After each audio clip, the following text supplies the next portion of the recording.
Today I'm going to be unboxing with you the brand new AirPods Pro 3. Let's take it out of its box.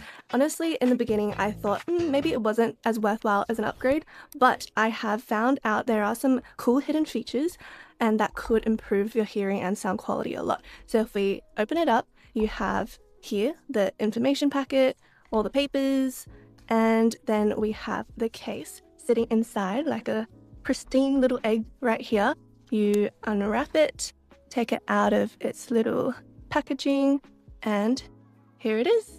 And this is what they look like inside. It actually comes with the medium tip already, and there's 4 more additional sizes, so you're guaranteed to find one that fits your ear. That is one thing I was worried about, is I have a weird ear shape, but one of these definitely would work. And the thing is, now they have upgraded it, so before it was all silicone, but now there's actually foam inside. I keep on hearing that it's like a foam tip now, which I was worried about because it gets dirty easily, but no, it's still silicone on the outside. It's just foam on the inside that helps with a better snug fit. Something else to mention about the fit is that they fine-tuned the way that it points into your ear, so it's a little bit slanted now at an angle, so it helps to like fit a little bit better. Connecting to these is super easy if you have an iPhone, because when I was opening this little thing, it's trying to pair up with my iPhone that I'm filming with already, and it automatically switches. If you're using a Mac, an iPad, wherever it plays audio, your AirPods is going to detect it, pause it on the other device, and start playing whichever device you're currently playing a new video or audio file on. I'm going to actually put this into my ear and see how it actually feels.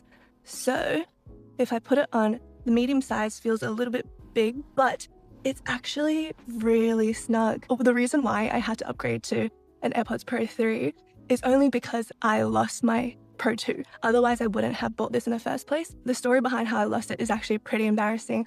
I was using the bathroom and I was listening to my AirPods and I was going to flush, so I leaned down and then my AirPods Pro 2 just like and fell into the toilet bowl as it was flushing, so it just fell into the vortex and now it's probably in the Pacific Ocean. So this snug fit is really important to me, and this is actually really comfortable. I feel like I just forget it exists sometimes, and I just realized that my listening time is even longer than my screen time, because whenever I'm not with other people, I'm always listening to something. When I'm working, on the commute, even at home by myself, I'm listening to either music or a podcast.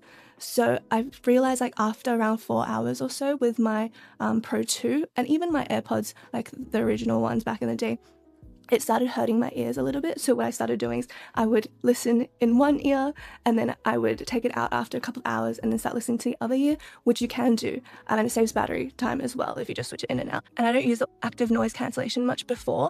And I know this is like the biggest upgrade, is apparently the active noise cancellation is 2 times better than the Pro 2s. So if you're really into that, it might be something to consider. That is a huge bonus, but I'm gonna start using that feature more because I realized it's actually a lot better for your ears, because if you cancel out the outside noise, then you don't have to raise your volume so much. I always work from cafes, so it's a pretty loud environment, so I found that I've had to like really boost the audio to the max, or sometimes I have this Chrome plugin that would increase the audio even more for me to actually hear things because it's so loud around. But hopefully this active noise cancellation is strong enough that it blocks out the outside noise, so I can just keep the volume to a reasonable level for my ears. Another reason why I thought it might be worth the upgrade is the mic quality, even though they don't talk about this too much. But my Pro 2's mic quality, I feel like deteriorated quite a bit, and they said this one is going to be better. Of course, it's not going to be able to replace an actual microphone like this one, but it does help to boost the audio quality. So if you're taking phone calls or meetings, it should have a nice crisper sound compared to all the other ones. And then another cool, interesting feature that I thought was a bit gimmicky is a heart rate sensor. So now this actually has a little sensor where it can track your heartbeat, and the practical side of this is that it syncs with your iPhone fitness app, so you can actually see your fitness activities and the intensity of your workouts, but I don't think I'll be using that too much. It also comes with the live translation feature, but to be honest, the AirPods Pros 2 have that as well.